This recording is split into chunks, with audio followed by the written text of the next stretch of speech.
Hallelujah. സ്തോത്രം. ദൈവത്തിന് മഹത്വം. എല്ലാ ദൈവമക്കൾക്കും കർത്താവിൻ്റെ അതിപരിശുദ്ധമായ നാമത്തിൽ എൻ്റെ സ്നേഹവന്ദനം അറിയിക്കുന്നു. ഇന്ന് ഞാൻ വായിക്കാൻ പോകുന്നത് സങ്കീർത്തനം 8 എല്ലാവരും ശ്രദ്ധയോടെ കേൾക്കുക, അനുഗ്രഹം പ്രാപിക്കാം. ഞങ്ങളുടെ കർത്താവായ യഹോവേ, നിന്റെ നാമം ഭൂമിയിലൊക്കെയും എത്ര ശ്രേഷ്ഠമായിരിക്കുന്നു. നീ ആകാശത്തിൽ നിന്റെ തേജസ് വച്ചിരിക്കുന്നു. നിന്റെ വൈരികൾ നിമിത്തം ശത്രുവിനെയും പകയനെയും മിണ്ടാതാക്കുവാൻ തന്നെ നീ ശിശുക്കളുടെയും മുല കുടിക്കുന്നവരുടെയും വായിൽ നിന്നും ബലം നിയമിച്ചിരിക്കുന്നു. നിന്റെ വിരലുകളുടെ പണിയായ ആകാശത്തെയും നീ ഉണ്ടാക്കിയ ചന്ദ്രനെയും നക്ഷത്രങ്ങളെയും നോക്കുമ്പോൾ മർത്യനെ നീ ഓർക്കേണ്ടതിന് അവൻ എന്ത്? മനുഷ്യപുത്രനെ സന്ദർശിക്കേണ്ടതിന് അവൻ എന്തുമാത്രം? നീ അവനെ ദൈവത്തേക്കാൾ അല്പം മാത്രം താഴ്ത്തി തേജസ്സും ബഹുമാനവും അവനെ അണിയിച്ചിരിക്കുന്നു.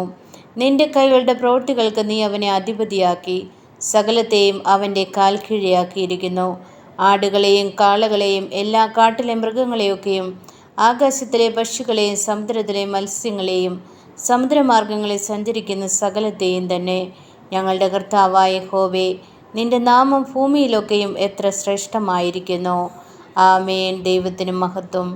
ഞാൻ പൂർണ്ണ ഹൃദയത്തോടെ യഹോവയെ സ്തുതിക്കും. നിന്റെ അത്ഭുതങ്ങളെയൊക്കെയും ഞാൻ വർണ്ണിക്കും. ഞാൻ നിന്നിൽ സന്തോഷിച്ചുല്ലസിക്കും. അത്യുന്നതനായുള്ളവേ, ഞാൻ നിന്റെ നാമത്തെ കീർത്തിക്കും.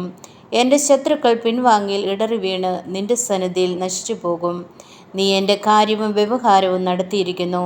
നീ നീതിയോടെ വിധിച്ചും കൊണ്ട് സിംഹാസനത്തിലിരിക്കുന്നു. ആമേൻ. ഹല്ലേലൂയ. സ്തോത്രം. സ്വർഗീയ പിതാവിന് മഹത്വം. യഹോവയ്ക്ക് സ്തോത്രം ചെയ്യുവിൻ. അവൻ നല്ലവനല്ലോ, അവൻ്റെ ദയ എന്നേക്കുമുള്ളത്. ആമേൻ, ആമേൻ, ആമേൻ. ഹല്ലേലൂയ. സ്തോത്രം. കർത്താവിന് മഹത്വം. നന്ദിയോടെ സ്തോത്രം. ആമേൻ, ആമേൻ.